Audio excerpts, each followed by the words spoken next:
আসসালামু আলাইকুম প্রিয় শিক্ষার্থীরা, আমি আব্দুল্লাহ ইসলাম, ফরিদপুর মেডিকেল কলেজে ফাইনাল ইয়ার অধ্যয়নরত।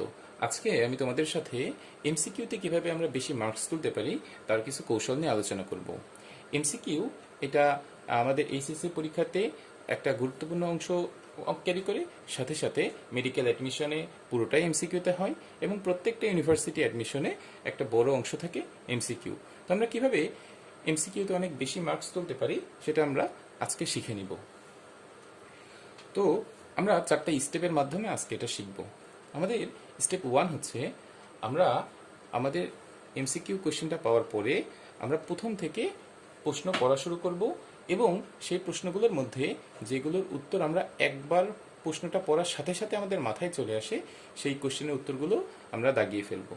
তো একটা কোশ্চেন পেপারের মধ্যে মোটামুটি 50% কোশ্চেন এমন থাকে যেগুলো আমরা একবার কোশ্চেনটা রিডিং পড়ার সাথে সাথে আমরা সেগুলো উত্তর আমাদের মাথায় চলে আসে এবং আমরা দাগিয়ে ফেলতে পারবো।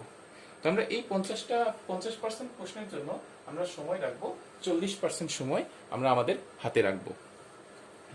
যদি এটা এইচএসসি পরীক্ষা হয় তাহলে এইচএসসি পরীক্ষার্থীরা এমন 12 থেকে 13টা কোশ্চেন পাবে, যেই 12 থেকে 13টা কোশ্চেন তারা প্রশ্ন পড়ার সাথে সাথে তাদের মাথায় উত্তর চলে আসবে।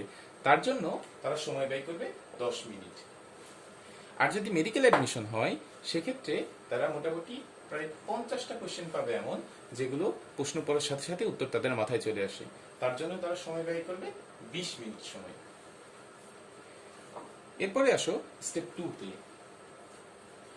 স্টেপ 2 তে আমরা আমাদের যখন পুরো কোশ্চেনটা একবার পড়া হয়ে যাবে এবং তার মধ্যে থেকে 50% প্রশ্নের উত্তর আমাদেরকে সঠিকভাবে আমরা দিয়ে দিতে পারবো, এরপরে আমরা আসবো স্টেপ 2 তে, যেখানে এমন 30% কোশ্চেন থাকবে যে কোশ্চেনগুলো উত্তর দেওয়ার জন্য আমাদের একটু চিন্তা করতে হয়।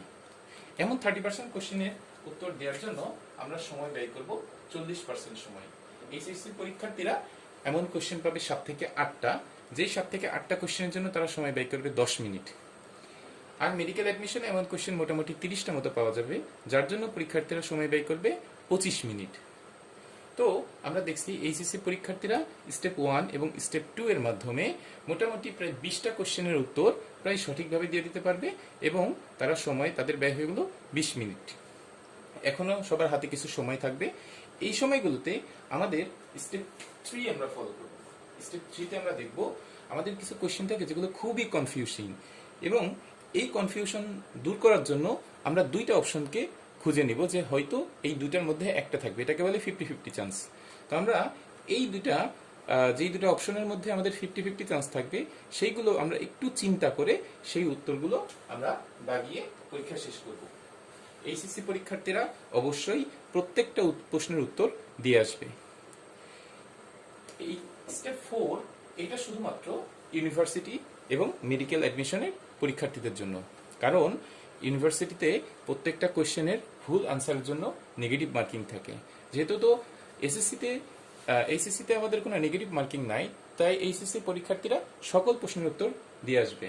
কিন্তু যেহেতু অ্যাডমিশনে নেগেটিভ মার্কিং থাকে, এই জন্য অ্যাডমিশনে উত্তর দেওয়ার ক্ষেত্রে আমাদের খুব সাবধানতা অবলম্বন করতে হয়।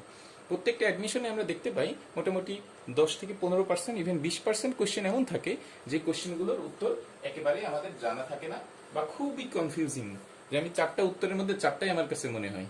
তো আমরা চেষ্টা করব আমাদের যদি ইতিমধ্যে 85 থেকে 90% উত্তর দাগানো হয়ে যায় এবং সেটা যদি মোটামুটি শিওরভাবে আমরা দাগাই ফেলতে পারি, তো আমরা সর্বশেষে এসে স্টেপ 4 ফলো করে সেই কোশ্চেনগুলো আমরা দাগাবো না। কারণ হতে পারে সেই কোশ্চেনগুলো আমরা ভুল দাগানোর কারণে আমাদের পাওয়া মার্কস থেকে মার্কস কেটে যাবে এবং আমরা এই প্রতিযোগিতামূলক পরীক্ষাতে অনেক পিছিয়ে যাব। তো প্রিয় শিক্ষার্থীরা, তোমরা এই 4টে স্টেপ ফলো করে এইচএসসি এবং অ্যাডমিশন সকল পরীক্ষাতেই এমসিকিউতে খুব ভালো মার্কস ক্যারি করতে পারবে। সকলকে অসংখ্য ধন্যবাদ। তোমাদের ভিডিওটা ভালো লাগলে তোমরা আমাদের চ্যানেলটা সাবস্ক্রাইব করে যাবে এবং তোমাদের কোনো কোশ্চেন থাকলে সেই কোশ্চেন তোমরা কমেন্টে করে যাবে। আমরা চেষ্টা করব তোমাদের কোশ্চেনটা সঠিক উত্তর দ্রুত সময়ের মধ্যে দেওয়ার জন্য। সকলকে অসংখ্য ধন্যবাদ। আসসালামু আলাইকুম।